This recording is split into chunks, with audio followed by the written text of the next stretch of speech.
Hey, what's up, y'all? Brian Kennedy here. Hits Healing Podcast. Today we have a very special guest, Marc Coronel, myself, and Angélique Cinélu. If you can feel it, you can heal it. I'm excited, man. I'm ready to dive in, man. So tell me a little bit about yourself. So I was an amateur boxer in my teenage life, and that was my inspiration. That's what my goal was to be a professional boxer. And on my 26th birthday, I went into a routine physical with my doctor, and I remember telling her, "Doc, can't you see I work out? I run 3 miles a day. I'm in the gym all the time, and you don't even have to worry about it. Do the lab works. I won't expect your call. I'm all right." 2 days later, she calls me. She says, "Marc, remember I told you we're going to call you if anything's wrong?" She's like, "Well, there's something. Your creatinine levels are a bit elevated." I was like, "Well, what does that mean?" And I went in. She's like, "We need to do more testings with your kidneys." And I said, "Okay, cool. What is that going to take?" So they did a ultrasound and a biopsy, and I was diagnosed with focal segmental glomerulosclerosis, FSGS. So that's when my life completely turned, right? 26 was a clean slate. That was my birth date. And I was going to turn pro as a boxer. Dang. My life turned around from that point, man. Do you remember your first thought? Like, what was your initial just reaction in that moment? I was going to die. I'm familiar with that. I thought I was going to die. When you're diagnosed with something like that, right, it's really, really interesting because you go from understanding one thing to now having to learn another, but the vocabulary is just so different that I'm used to. I had coaches telling me, "What are you doing, man? You gotta beat this dude up." To, well, there's focal segmental glomerulosclerosis, you have hypertension, there's possibility your A1C is up, and I'm like, what is this? Right? It's a whole new vocabulary. It's a whole new vocabulary, right? So, and trying to maintain a new reality at the same time. A new having reality. To be educated. Right. Is a challenge. You were a similar age when you got your diagnosis. Yeah, I was 24. And I was music, producing, killing it. I moved from Kansas City years back. And right when I had like the peak beginning of something that was to be like the next level of making hits, I got my blood pressure was high. So I had crazy headaches. I was like, oh man, right. Headaches, can't sleep. And so I went to the dentist to get my wisdom teeth pulled. And the blood pressure was like 220 something over 180. 220 over something like near death. That's pretty intense. Yeah, I was like, I can't even do that math. It's crazy because the dentist was like, the doctor was like, let's get another machine because this machine is broken. It's impossible. So bring another machine in. Takes it again. He was like, all right, I need you to leave here now and go to the emergency room right this second.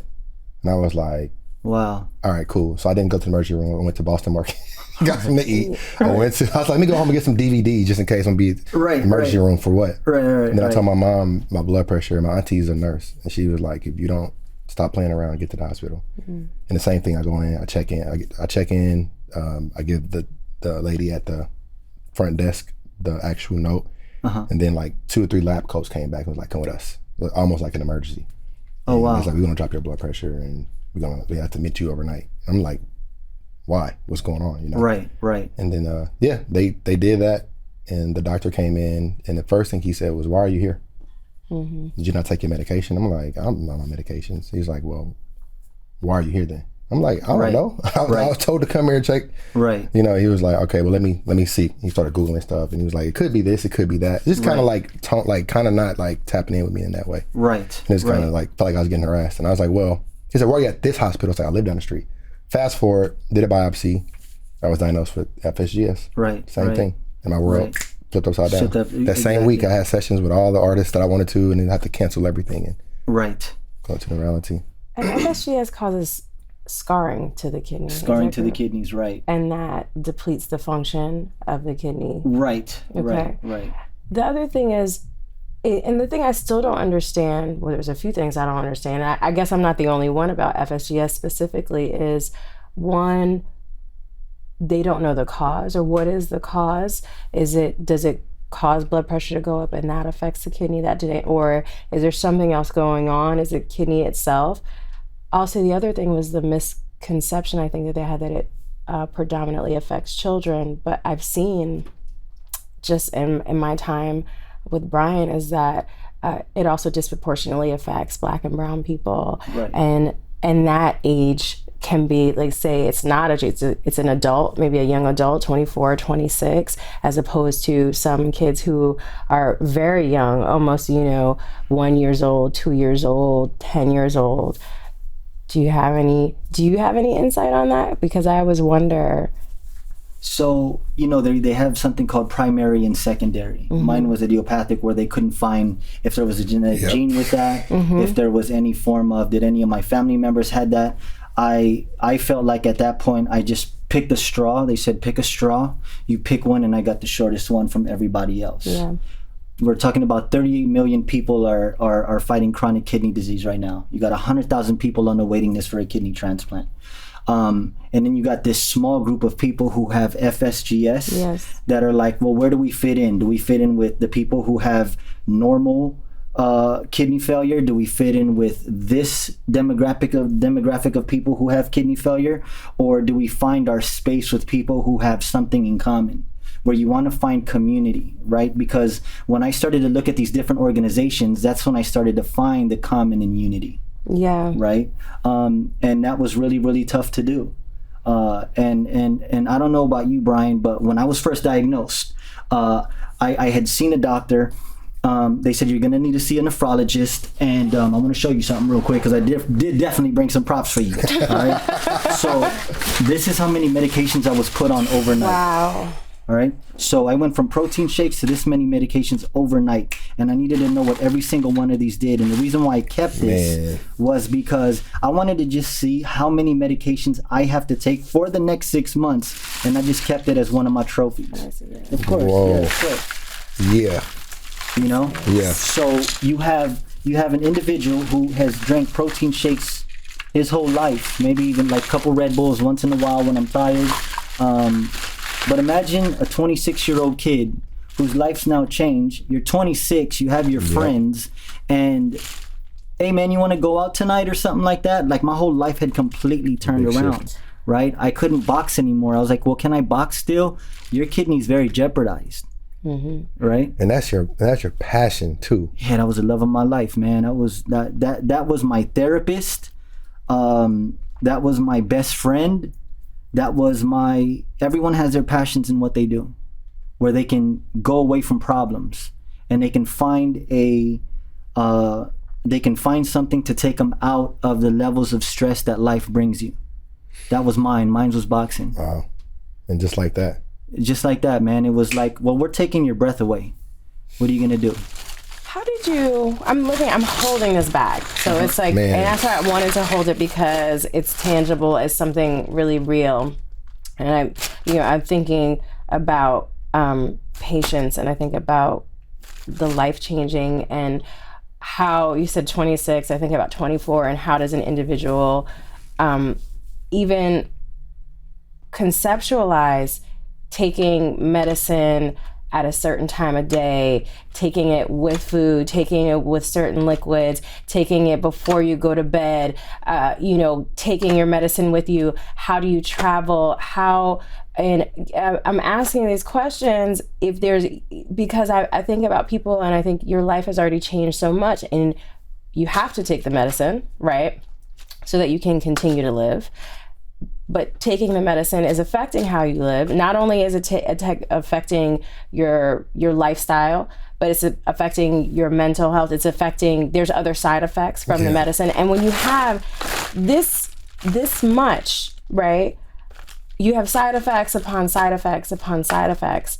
And I'm like, what are some coping mechanisms? What are some things that help to regulate yourself, like your mind and your body?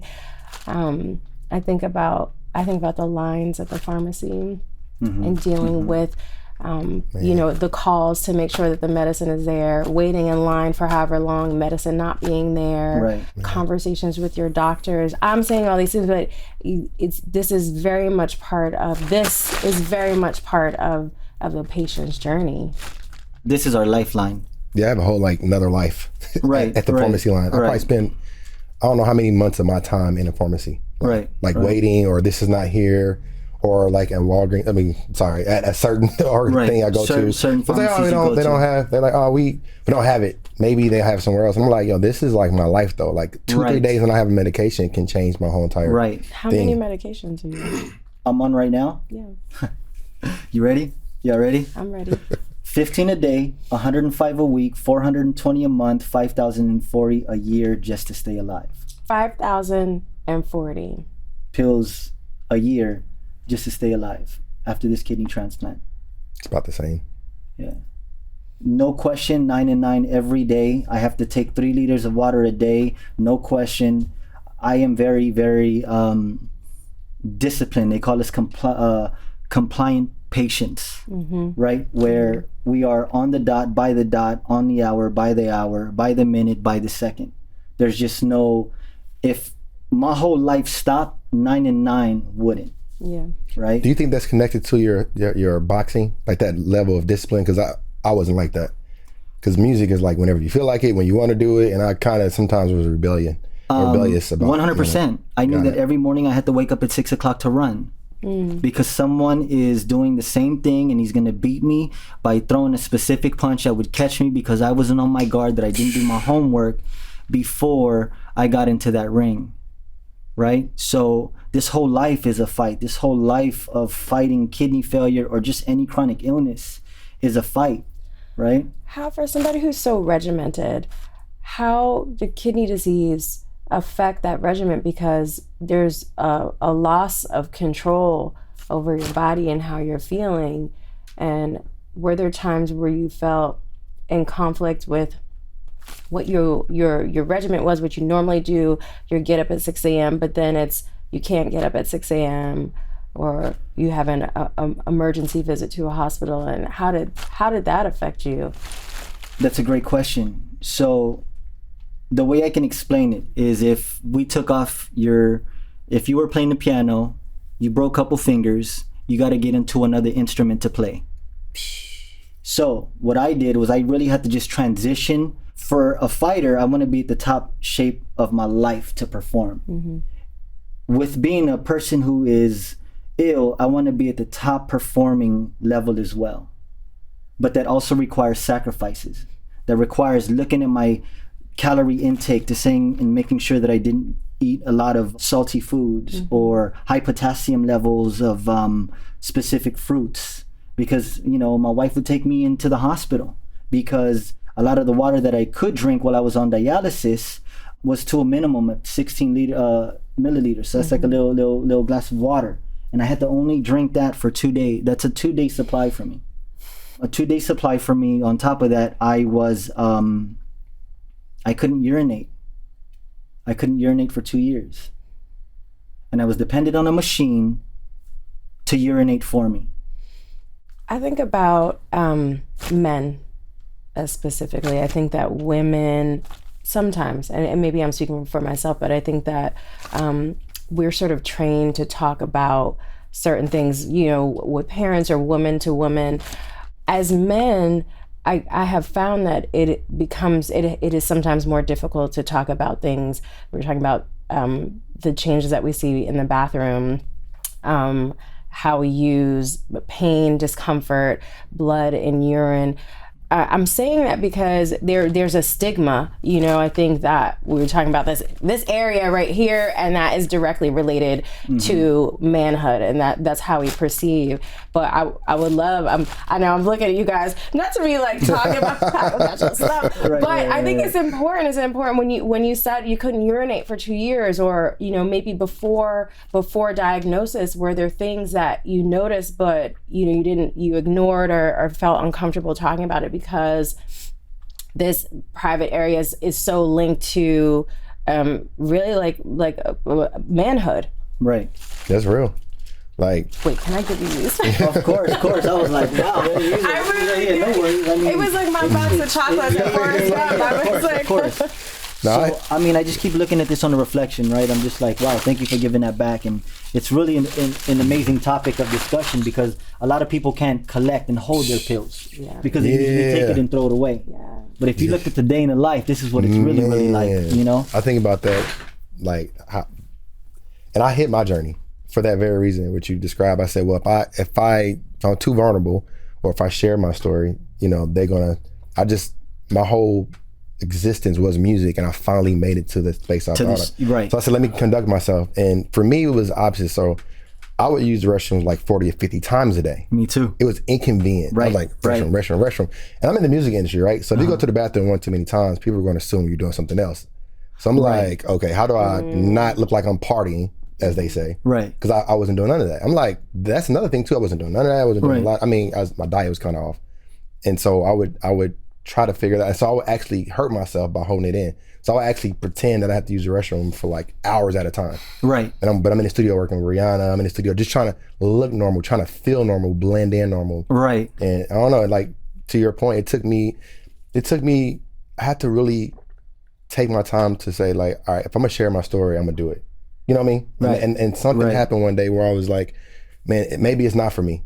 Maybe my journey is not for me. Like I may need to share for someone else, and that's where Hits to Healing came from, right? Angélique and I, the co-founder, right? She's seen all the journeys. And what helped me is music, right? Like, you know, I know it's like from a scientific standpoint, but on a spiritual, emotional level, I was still able to play, and my playing started changing, started getting more deeper, more intense.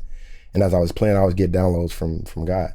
And he was like, your story is just not for you. You have to share it. And I remember distinctly posting it. I was like, I'm gonna have this whole Instagram moment. I'm gonna post it, and I did that, and it became so overwhelming. Like the comments, and then everyone's just like, oh man, I didn't know. But what was even crazier was so many other patients. Was like, I have kidney failure. What do you do? And I'm sitting back like, dude, it's a price to share your story. Right. Now, sorry. No, I was gonna say, and people in the industry, cohorts who have been suffering in silence, you know, some kidney disease, but some just suffering with chronic illness who, same thing, just were not comfortable and still are not comfortable sharing their illness because it's a vulnerability. Yeah. Right. And you know what's interesting for me is that vulnerability became my strongest strength, right? Going back to that question, and I love what you talked about in the music, because I'm gonna touch on that a little bit. But one of the signs that I got was foamy urine when I would urinate and didn't think nothing of it, right? So going to the bathroom, going that many times, you can see some foam in your urine. You don't think nothing of it. And for those of you guys who want to know what foam in the urine looks like, is imagine getting a beer tap and you let that beer flow, right? That very top of that beer can has foam on top of it. That's how my urine looked every time I urinated. Yeah. And that was 30 times, right? Like 40 times. I would wake up in the middle of the night, pee, it would consistently look the same. And this was before diagnosis? This was before diagnosis, and I didn't think nothing of it, right? Same. I'm like, all right, cool. Normal. Yeah, this is normal, cool. Yeah, and that's usually a sign of protein spilling. Proteinuria, right. So it'll definitely show, and I think that's what's actually scarring the kidneys, right? The proteinuria, scarring the kidneys. And I'm thinking, well, if I hold my urine in, maybe I can stop the scarring. Wow. I was like, I'm gonna chill and not do it. I had some thoughts of that, right? Like, all right, the doctor explained to me that, you know, every time you're urinating, you're leaking out protein, which is then scarring the kidneys. And I'm like, well, what do we do? Do I stop drinking water and trying to stop urinate? But no matter what I did, I would still eat salty foods, would then turn into liquid, and I would urinate it out. So, you know, they say I'm damned if I do, if I'm damned if I don't. No matter what, the kidneys are the only organs in the body that really don't heal like that, right? So you're either off to dialysis or a kidney transplant. And that's a lot of these people's journeys now, is that, well, where do I start now that I'm diagnosed? And on top of that, I'm at end stage because kidney disease is a silent killer, right? And you have a silent killer, and people are saying, you know what, I'm good. Don't go to the hospital for about 10 years, and they do based on one specific headache. And then they end up with something else that they never knew existed, right? Because you can't just type in headache, kidney failure will come up. It's just a silent killer. You just don't know when what you feel like. I mean, I felt completely fine. I'm pretty sure you can play. I mean, I was still sharp in the ring. There was no way I was getting touched, right? I think that's the thing too, is when I've met so many people now who are in renal failure, and there are some signs, but when I see them functioning human beings. It's not. I wouldn't say right away that person was sick. I wouldn't say that this person was in this stage of, had 10% kidney function or 20. We just, we see some puffy eyes. But when you talk about silent killer, it's one of the things that I like to drive home, because we're not aware. We think maybe we just had too much salt the night before, or had some drinks or whatever. But there are consistent signs and things that we should all be aware of in our body. I think we're aware of so many things, other things that are not important, like how's your hair, how's it, I've got a little hangnail here, let me do this. But those other things, the headaches, swelling, that we ignore, or we make excuses for. Right. I mean, there was a lot of times where, and I don't know if you felt this emotional, I was like, I'm good. Because everyone is telling me I look good. You don't look sick. You don't look sick. Yeah. And I'm saying to myself, look, I don't look sick, but then I'll go into the labs and they said, well, your kidneys are slowly declining. And then I'm going into the gym, banking out 100 push-ups. I was like, well, are you sure I got kidney failure? Right. Or am I sure that I'm really going through this? Because my family, my friends, my team is saying, look, you don't look sick, man. Are you sure? And that's the crazy part about it, is like, having your support system who don't think you look sick, and then supports because in my community, in most communities, love is spoiling. Like, I want to cook your favorite food for you, we should go celebrate. I was still by the grace of God making these hits, but I had like every chart on like country hits, and it was always celebration. People knew I had kidney failure, the people that I told, but it was like, hey, let's go have a drink, let's go celebrate, and celebrate life, you're still alive. And so it was like I was fighting a separate battle of trying to keep up the energy of celebrations with family versus just me knowing what's right and what's wrong. Right. And that was the dark tunnel, and that's when it went really dark. So I moved to Nashville. That's right. Outside of making music there, to get away from what was usually around me. Right. Because I'm from Kansas City originally, and I moved here, and then I had some family here. But Nashville, I didn't know anyone. I bought a guitar on the way to the airport and was like, I'm gonna learn to play country, I'm gonna do country music. And during that time, I was able to kind of like hide myself away from everybody and sort of processing the reality. And then it was suicidal thoughts, and then it was like, what the hell? To be this successful is it cost me my life, and this is I don't want it no more. Because the industry don't care. Nothing or no one cares when it comes to like business. It's like, oh, that's cool, but yeah, can you still do this? Can you still be here tomorrow? Like, Beyonce wants a song. Like, who cares if you get, it's like, and then you start responding to that. I don't know, man. It's just one of those things where it's like, I had to really look within myself and be like, I have to make a change, and what's worth making a change for. And fortunately, I met an amazing woman who I told her about my journey, and she was like, okay, all right. And I was like, okay, you got somebody who actually sees me and sees a journey and understand how to work with me. And then up until now, having a family, I started seeing a different light. I started seeing the blessing and going through what I went through. And I was like, oh, okay, so there is something to this. So I'm gonna share my story, but I only share my story, but through my music, you're gonna feel the pain. And from that's when the conversations happen. And so now I use it, like you said, vulnerabilities now become a super weapon. And this is like, I wouldn't say it's a beautiful thing to have it, but it's a beautiful thing to go through what I went through and help other people to prevent to clinical testing, to like all these things that are available to us that we don't know about, to start having better conversations. And this is why this platform, we created this, so we can have healthier conversations. Because as a patient, I was Googling everything to get support. I couldn't find nothing. And then I would tap in with some organizations, and it was very it didn't connect to me at all. All you heard was in the Black community, and it's like, yo, but what is it? Like, not saying that, you can't take information, but it just wasn't speaking to me.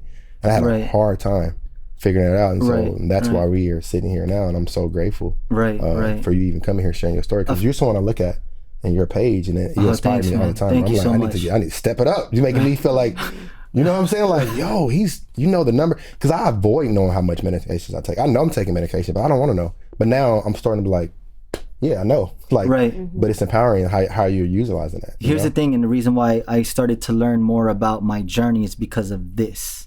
I have to look at that rear view mirror and see those medications to go into that doctor's visits and say, what's my why?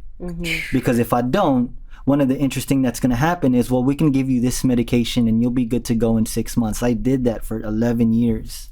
I still ended back up on dialysis. I still ended up getting a kidney transplant. Now let's play a new game where I'm now educating myself based on the literature you're reading. And even if I don't understand it, I'm gonna figure a way to do that, right? Feel so good.